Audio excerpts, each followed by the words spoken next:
అందరికీ వందనములు. దేవుని నామమున స్తోత్రములు. ఎలా ఉన్నారండి? బాగున్నారా? మంచిది. నేటి మన ధ్యానాంశము ఒంటరి అయినవాడు 1000 మంది అగును. ఒంటరి అయినవాడు 1000 మంది అగును. యెషయా గ్రంథము 60వ అధ్యాయము 22వ వచనం చదువుకుందామండి. వారిలో ఒంటరి అయినవాడు 1000 మంది అగును, ఎన్నిక లేనివాడు బలమైన జనమగును. యెహోవానగు నేను తగిన కాలమున ఈ కార్యమును త్వరపెట్టుదును. వారిలో ఒంటరి అయినవాడు 1000 మంది అగును, ఎన్నిక లేనివాడు బలమైన జనమగును.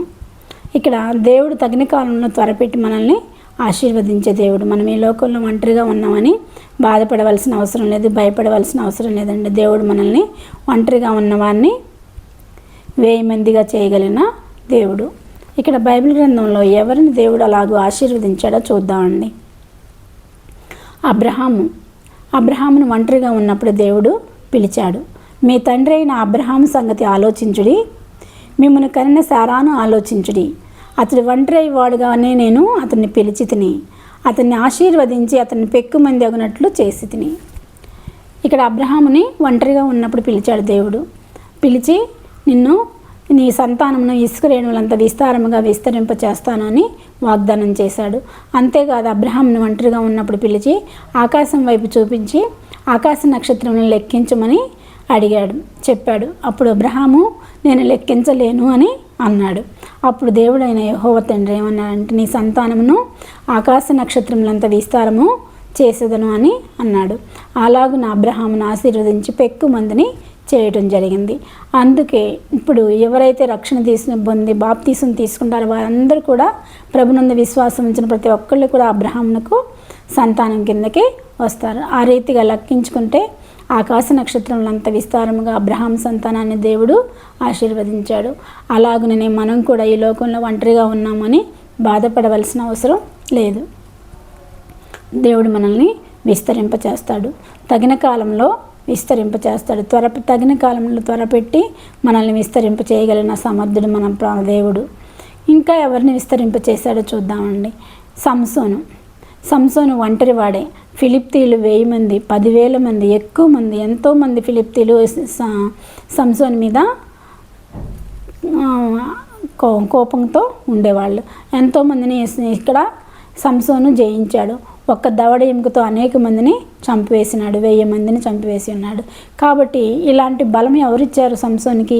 యెహోవా తండ్రి ఇచ్చాడు. సంసోను ఒంటరివాడే, కానీ అతనికి 1000 మంది ఉన్న బలాన్ని ఆయనకి ఇచ్చాడు. కాబట్టి ఇలాగ ఇంకా చాలామంది మనం బైబిల్లో చూసుకున్నట్టయితే దావీదుకు కూడా బలాన్ని ఇచ్చాడు. సింహాన్ని చంపివేశాడు గొర్రెల మీదకి వచ్చినప్పుడు. దావీదుకి అంత బలాన్ని ఎవరిచ్చారు? యెహోవా తండ్రి ఇచ్చాడు. కాబట్టి ఒంటరి వాళ్ళం అయ్యామని మనం భయపడవలసిన అవసరం లేదు, బాధపడవలసిన అవసరం లేదు. ఎన్నిక లేనివాడు బలమైన జనమగును, ఒంటరి అయినవాడు 1000 మంది అగును. యెహోవానగు నేను తగిన కాలంలో ఈ కార్యమును త్వరపెట్టుదును అని మాట్లాడుతున్నాడు. అలాగే విత్తనాలు చూసినట్లయితే ఆవగింజను చూడండి, అది ఎంత చిన్నది, చాలా చిన్నది. విత్తనాలు అన్నింటిలో కన్నా కూడా చాలా చిన్నది ఆవగింజ. అయితే దాన్ని భూమిలో వేసి మనం విత్తనం పెట్టినప్పుడు, మొలకెత్తినప్పుడు అది పెద్ద చెట్టు అవుతుంది. దాని మీద ఆకాశ పక్షులు వాలి వాటి మీద గూడు కట్టుకోవడానికి కూడా సహాయం చేస్తుంది ఆ చెట్టు.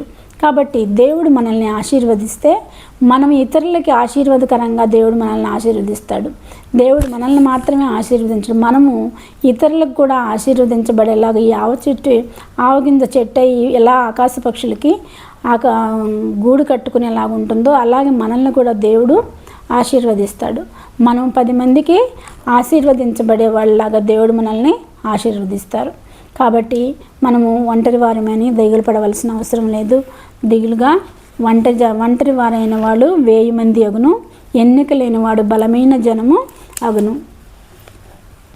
వారిలో ఒంటరి అయిన వాడు 10 వందలగును.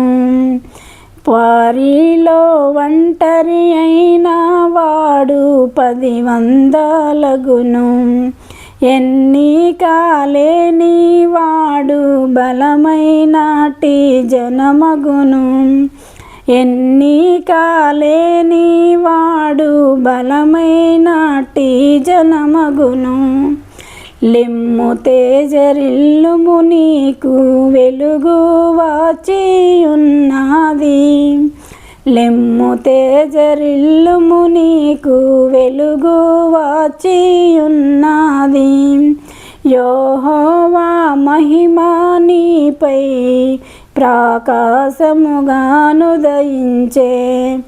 యెహోవా మహిమ నీపై ప్రకాశముగానుదయించే.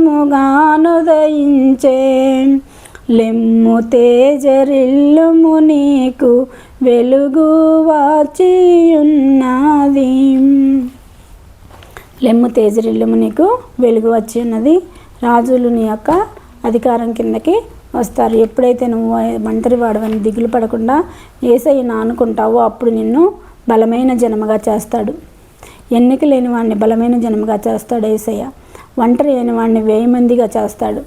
కాబట్టి మనం ఒంటరిగా ఉన్నామని దిగులు పడకుండా యేసయ్యని ఆనుకొని ఉన్నట్లయితే మనల్ని బలమైన జనంగా చేస్తాడు, అభివృద్ధి చేస్తాడు. ఈ చిన్న వాక్యం దేవుడు దీవించును గాక. చిన్న ప్రార్థన చేసుకున్నామని. సర్వశక్తి మెక్కిలి కృపగలన ఘనమైన యేసురాజా, మీ పాదములకు స్తుతులు స్తోత్రములు తండ్రి. అద్భుతకరుడా, ఆశ్చర్యకరుడా, నీ పాదములకు స్తుతులు స్తోత్రములు నాయన. మీరు వినిపించిన వాక్యముకై వందనములు స్తోత్రం నాయన. ఈ వాక్యం నీరు కట్టి ఫలింపచేయండి ప్రభా మా హృదయంలో తండ్రి. మేము ఒంటరి వారమని దిగులు పడకుండా ప్రభా నిన్ను ఆనుకొని ప్రభా ఆనందించే బిడ్డలుగా ఉంచమని, మీ యొక్క రాగడలో మమ్మల్ని ఆయత్తపరచమని మా ప్రభును ప్రియకుమారుడైన యేసుక్రీస్తు నామమున అడుగుచున్నాను తండ్రి.